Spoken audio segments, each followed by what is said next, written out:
নরসিংদীতে এজলাস সংকটে ব্যাহত হচ্ছে চিফ জুডিশিয়াল ম্যাজিস্ট্রেট আদালতের বিচার কার্যক্রম। এতে একদিকে বেড়েছে মামলা জট, অন্যদিকে ভোগান্তিতে পড়ছেন বিচার প্রার্থীরা। আদালতের ভোগান্তি কমাতে দ্রুত জুডিশিয়াল ভবন নির্মাণের দাবি তাদের। নরসিংদী থেকে বিশ্বজিৎ সাহার রিপোর্ট। একটি টিনশেড ভবনে 4টি এজলাস, প্রতিটি এজলাসে চলছে বিচারিক কার্যক্রম। ফলে স্থান সংকটে গায়ে গায়ে দাঁড়িয়ে অপেক্ষায় বিচার প্রার্থীরা। এ চিত্র নরসিংদীর সিনিয়র জুডিশিয়াল ম্যাজিস্ট্রেট আদালতের।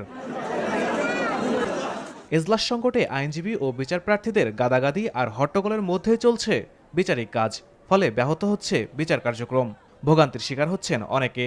আজকে নরসিংদীতে এসে এইভাবে রোদে দাঁড়িয়ে থাকতে হচ্ছে, বৃষ্টির সময় বৃষ্টিতে ভিজতে হয়, কিন্তু একটা ভবন নাই যেখানে আমরা বসতে পারি।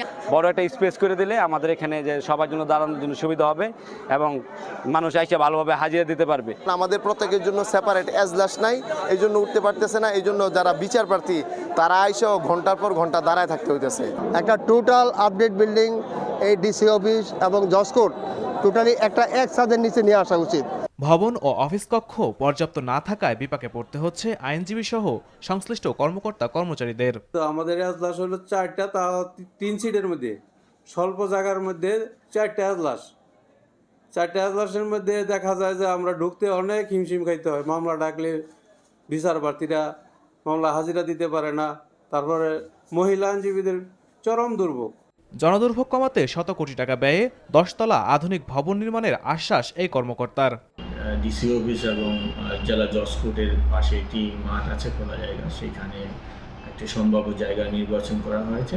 যেহেতু এটা জেলা কোর এরিয়ার মধ্যে অবস্থিত, সেক্ষেত্রে এটা জেলা টাস্কফোর্সের একটি জোন এবং জেলা টাস্কফোর্সের জমি অনুমোদনের জন্য কেন্দ্রীয় টাস্কফোর্সের কাছে অনুমোদনের জন্য পাঠাতে হয়। তো সেই অনুমোদনের প্রস্তাব প্রেরণ করা হয়েছে। দ্রুত ভবন নির্মাণ করে জনদুর্ভোগ কমাবে এমনটাই প্রত্যাশা সকলের। NTV news desk. বান্ডেল থাকলে প্রতি সেনমানিতে টাকা বাঁচবে। বিকাশ সেনমানি বান্ডেল কিনে জিতুন প্রতি লেনদেনে।